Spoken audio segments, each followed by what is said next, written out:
Means यांची value same आहे. Okay,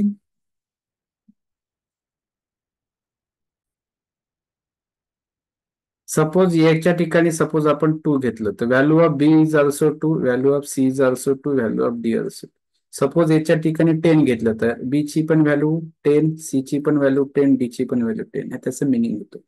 so which is the greatest factor म्हणते. तर सपोज या ठिकाणी A/7 दिला आहे, B/5 दिला आहे, C/9 दिला आहे, D/11 दिला आहे. Means A, B, C, D जे आहेत यांची व्हॅल्यू सेम आहे असं समजा. लक्षात. सपोज याच्या ठिकाणी आपण समजा 2 घेतलं असेल, सपोज लेट समजा, तर 2/7 होणार. ओके, 2/5 होणार, 2/9 होणार आणि 2/11 होणार. आता या ठिकाणी आपल्याला कंपॅरिझन करायचं आहे, हु इज अ ग्रेटर. ओके, तर आपल्याकडे एक रूल आहे, एक नियम आहे. कोणतं? ज्याचे छेद वेगळे असतील आणि अंश सारखे असेल, the numerator is the same Wien the denominator is different. Okay, समजा अंश सारखा आणि छेद वेगळं असेल तर हु इज अ ग्रेटर. ज्याचा छेद लहान तो अपूर्णांक मोठा. Whose denominator is a less, those factor is a greatest. त्याचा छेद लहान तो मोठा, हा आपला रूल आहे. म्हणून याचा छेद लहान आहे म्हणून हा अपूर्णांक कोणता येणार? मोठा येणार. हा नियम आहे, रूल आहे. हा मोठा आहे म्हणजेच हा मोठा आहे. कोणतं? B/5. म्हणून तुमचा आन्सर येणार B/5 is a greatest fraction. सर्वात मोठा. सर्वात लहान कोणता होणार? 2/, हा होणार स्मॉलेस्ट. ओके, उत्तर आलं या ठिकाणी B/7. ठीक आहे, चल.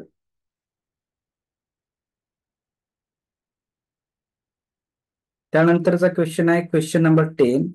When a number was divided by 12 instead of 18, the quotient increases by 20. What is the number? प्रश्न म्हणतोय खालील संख्येला समजा 12 ऐवजी समजा आपण 18 भागितलं तर द क्वोशंट म्हणजे भागाकार, तर त्याचा भागाकार हा इन्क्रीज बाय 20, 20 ने वाढतो. मिनिंग काय आहे? तुम्हाला या संख्येने 12 ने डिवाइड करून पाहायचा आहे, 18 ने डिवाइड करून पाहायचा आहे. त्याचा जो क्वोशंट असते यामधला जो डिफरन्स आहे हा 20 आला पाहिजे. या 9,000 ला तुम्ही डिवाइड करू शकता 12 ने आणि 18 ने. याचा डिफरन्स किती आला पाहिजे? 20 आलं पाहिजे. याला तुम्हाला 12 ने डिवाइड करून बघायचं आहे 18 ने. जो उत्तर येणार आहे तो उत्तर तुमचा असला पाहिजे 20. याला 12 ने भागून बघायचं, याला 18 ने भागून बघायचं, उत्तर आलं पाहिजे तुमचं. चला पहिलं ऑप्शन घेऊन बघू आपण. याला आपल्याला कितीने? 12 ने. किती येतं? 12×72. ओके, 0 नंतर 0. काय उत्तर आलं? 12 ने जेव्हा डिवाइड केलं तर 60 आलं. नंतर आपण 18 ने डिवाइड करूया.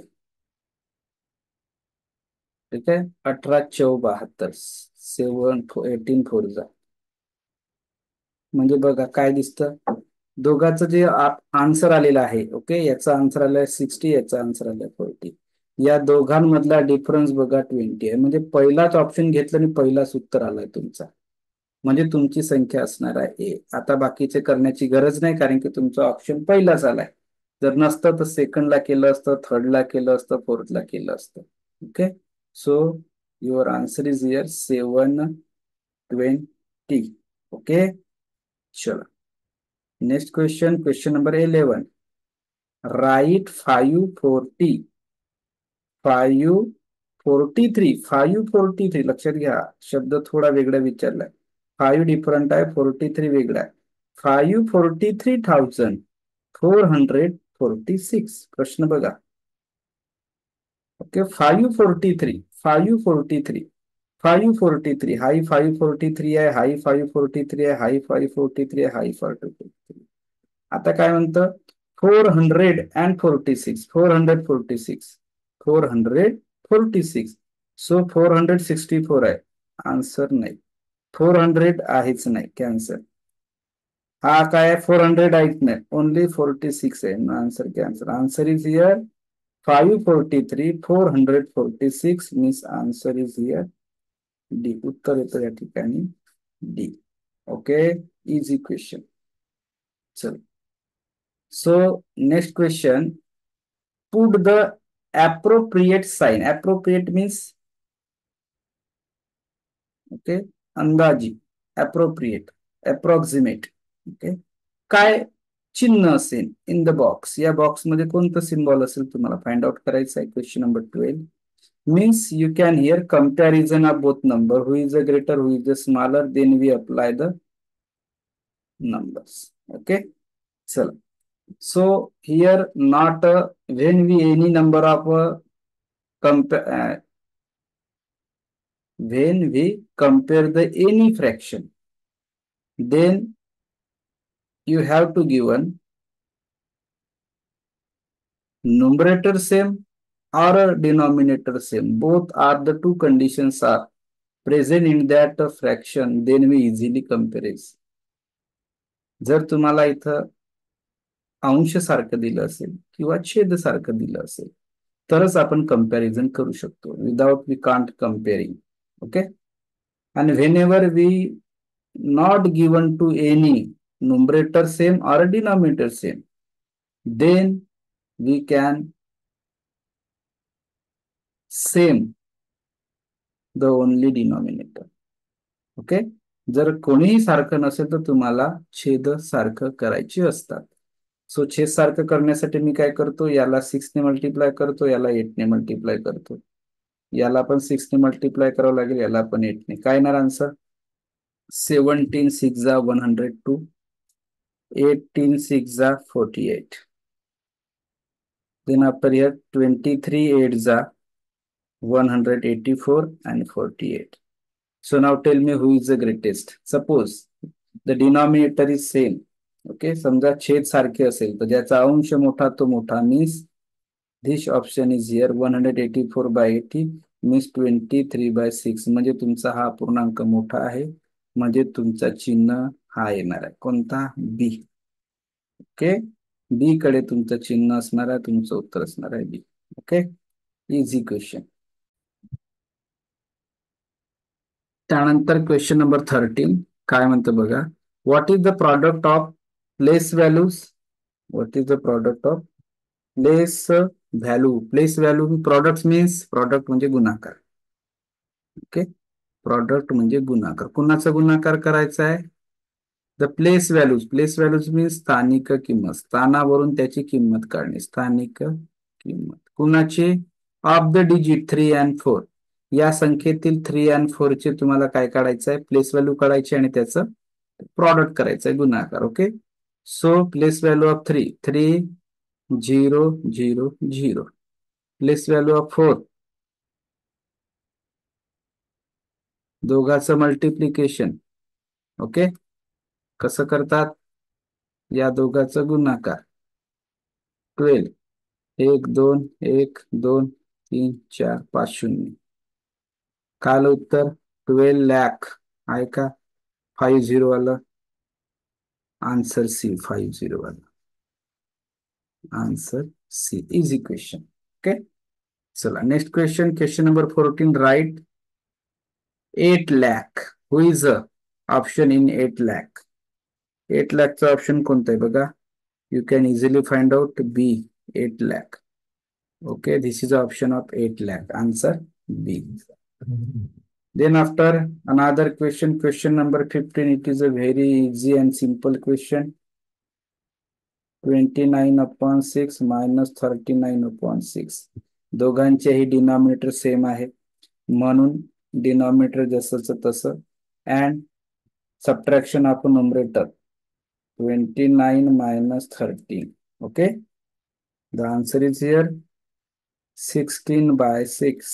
ओके, आन्सर काय? तर आन्सर येतं सी, 16/6. ओके, उत्तर आलं सी. नंतरचा क्वेश्चन आहे question number 16. Sameer has a some note. समीरकडे 2000च्या काही नोटा आहेत. 2000च्या काही नोटा आहेत. आता किती आहेत हे आहेत ते नाही माहित. नोटा आहेत 2000. 2000च्या 2 नोटा राहू शकतात, 1 नोट राहू शकते, 3 नोट, 5 नोट, 10 नोट. ठीक आहे. Which of the following can be total value of the notes he has? तर त्याच्याकडे असलेल्या नोटांची एकूण किंमत किती? एकूण किंमत मीन्स टोटल पैसे किती असू शकतात. ओके, सो या ठिकाणी दिलेला आहे फर्स्ट ऑप्शन 35,000. ओके, 35,000 असा तो प्रश्न आहे. तर सपोज 2,000च्या जर नोटा आहेत त्याच्याकडे, 2,000 रुपीजच्या समजा नोटा आहे, तर ते मल्टिपल्स ऑफ 2,000च्याच पटीत येतील. ओके.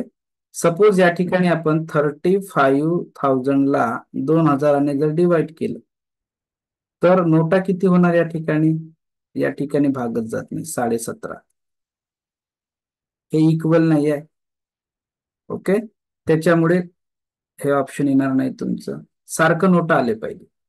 3,500 2,000चे समजा नोटा असतील तर किती नोटा असतील? 3,500 रुपये राहू शकत नाही. 2 शून्य गेले, 2 शून्य गेले. 35 आणि 20 आलं म्हणजे या ठिकाणी सेकंडही राहणार नाही. त्यानंतर उत्तर घेतलं 36,000 अपॉन 200. तर 0 0 कॅन्सल, 18.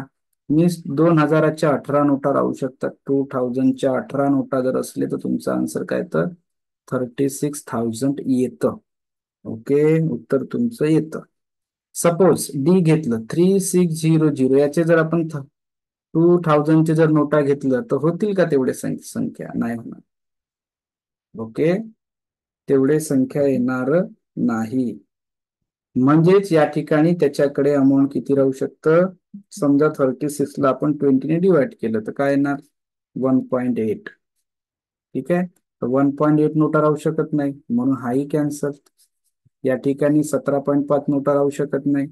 या ठिकाणी 18 नोटा राहू शकतात. ओके. याही ठिकाणी तुम्ही 35ला समजा जर तुम्ही 35ला सपोज या ठिकाणी 2ने डिवाइड केलं किंवा 20ने डिवाइड केलं तर 1.75 येतं. एवढ्या नोटा राहू शकत नाही. ओके. तर 18 नोटा राहू शकतात 2,000च्या, म्हणून उत्तर येणार तुमचं सी. ओके. सोपा प्रश्न. चला नेक्स्ट क्वेश्चन घेऊया. Question number 17. What is the remainder? Remainder means बाकी. When 5880 upon 48. 48 ला डिवाइड करायचं आहे. 5880 ला 48 ने डिवाइड करायचं आहे. आन्सर काय येतं ते बघायचं. ओके.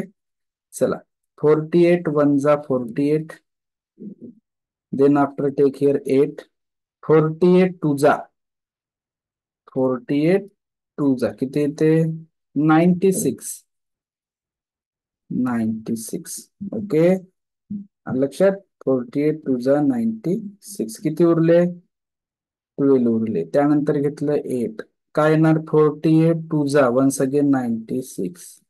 किती उरले? ओके. 120 मधून आपल्याला 96 वजा करायचं आहे. 27 उरले. उदाहरण संपलं. तर काय म्हणतं? बाकी किती येतं? तर बाकी येतं 27 आहे. चुकलं सॉरी. 26 वजा करायचे आहेत ना, तर 24.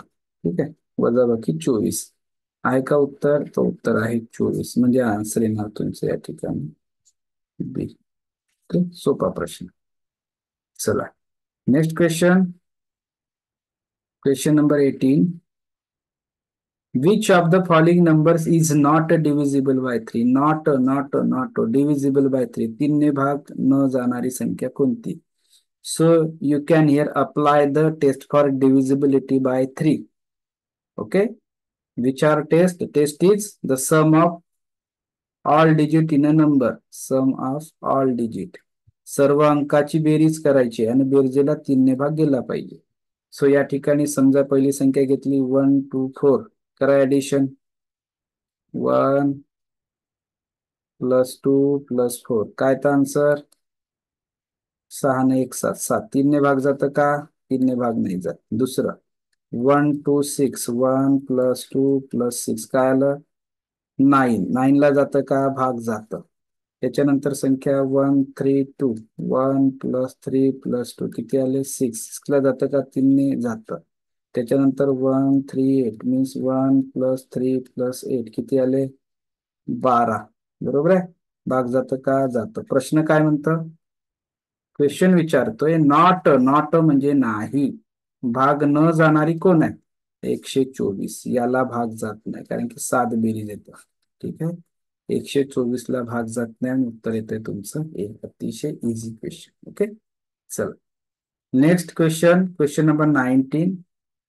गुणाकार केलेला आहे, इझी क्वेश्चन आहे आणि या ठिकाणी मल्टिप्लिकेशन आहे. ज्याला जर माहिती असेल एक rule, in a multiplication process you have to given the zero, then the answer of all numbers is a zero.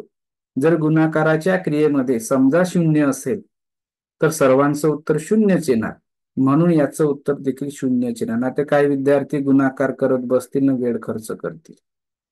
ठीक आहे, याचा गुणाकार करतील शून्य शून्य शून्य, मग याला 25 ने गुणतील. ओके, पुन्हा शून्य शून्य शून्य, हे असं करायचं नाही, लॉजिक लावायचं, आन्सर मिळवायचा. आन्सर येतो या ठिकाणी झिरो. ओके, चल, and last question is here. What is the product? Product म्हणजे काय? गुणाकार. कुणाचा गुणाकार? Place value. मगासारखा प्रश्न गेलेला आहे. ऑफ द डिजिट 3 and 6, कुठले या संख्येतील? यांचं गुणाकार करा म्हणते. 3 ची प्लेस व्हॅल्यू 30, 6 ची प्लेस व्हॅल्यू काय? तर 6, 1 2 6000. या दोघांचं गुणाकार 6000 इंटू 30, काय आन्सर येतं? 1 2 3 4, 1 2 3 4, 1,80,000. Answer is here C, 1,80,000. Answer is here C. Okay, तर बाळांनो, या पद्धतीचं आपण टोटल 20 प्रश्न होते पेपरमध्ये दिलेले, हे आपण या ठिकाणी कंप्लीट केलं. जर कुणाला याच्यामधले काही डाऊट असतील किंवा एखाद्याला प्रश्न समजला नसेल तर कमेंट बॉक्समध्ये टाईप करा. आणि तुम्हाला जर नवोदय संदर्भात क्लासेस लावायचे असल्यास, मार्गदर्शन हवे असल्यास, तुम्ही दिलेल्या या नंबरवर सरळ कॉल करू शकता. Okay, the mobile number is here, this is our number, so you can call us. Okay, so now take care, bye bye, see you again.